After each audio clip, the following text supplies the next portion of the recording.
Welcome to our channel. In this session, we are going to discuss about how to calculate time complexity and space complexity. Now, coming to time complexity first, here we are using simple frequency count or step count mechanism.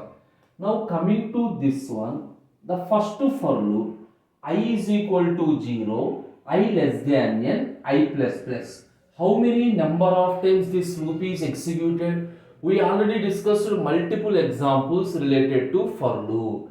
Now this condition, that means this loop is executed n plus 1 number of times. Again I am repeating, n specifies the number of true cases. That means n number of times it enter inside the loop, and 1 is the false case, that is that comes out of the loop. Overall, the condition, that is this statement is executed n plus 1 number of times. Now for all the n times it come inside the loop. Now how many number of times this statement is executed? Again same n plus 1.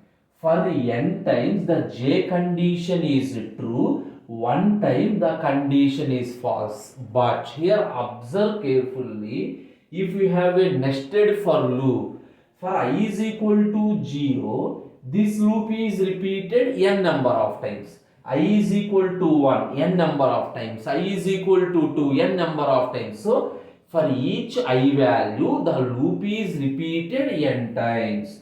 So how many number of times? Into n. Observe this n, it specifies I loop, it specifies j loop. Okay. Now how many number of times this is executed?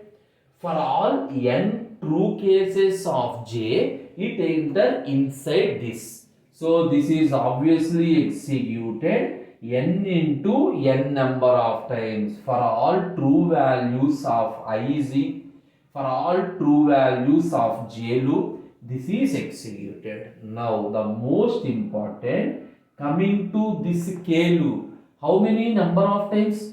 Again this is executed n plus 1 number of times. Any first statement executed n plus 1 number of times. But this is available inside this loop. So into n, this n specify j number of times this statement is executed. But where this j is available? This is available inside. So this n. Now you understand how to write the logic. This is the first n plus 1. For each n times this is executed. That is n into n plus 1. Only true cases. So this n into n. This n plus 1 specify k number of times we are checking. This n for j loop, this n for I loop. Finally, how many number of times this statement is executed? All true cases of I, j and k. Simply n into n.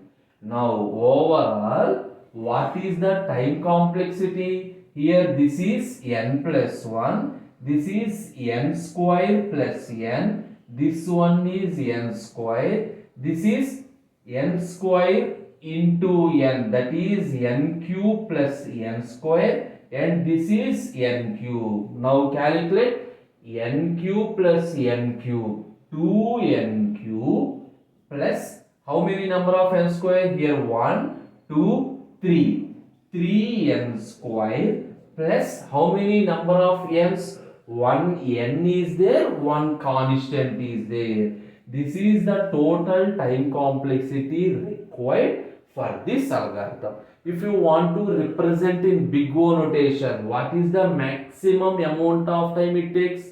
N cube. So the time complexity is big O of n cube. Clear? This is the way to calculate the time complexity of this algorithm. Clear? Now we are moving to how to calculate the space complexity.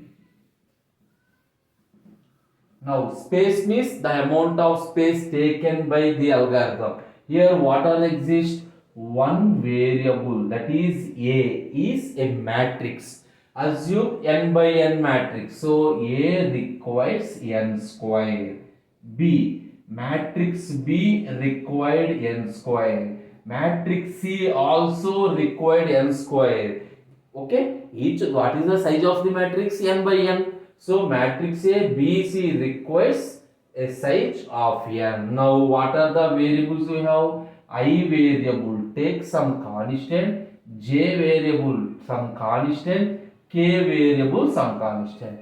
Along with here n square means 4 by 4, 5 by 5, whatever it is, variable n is there.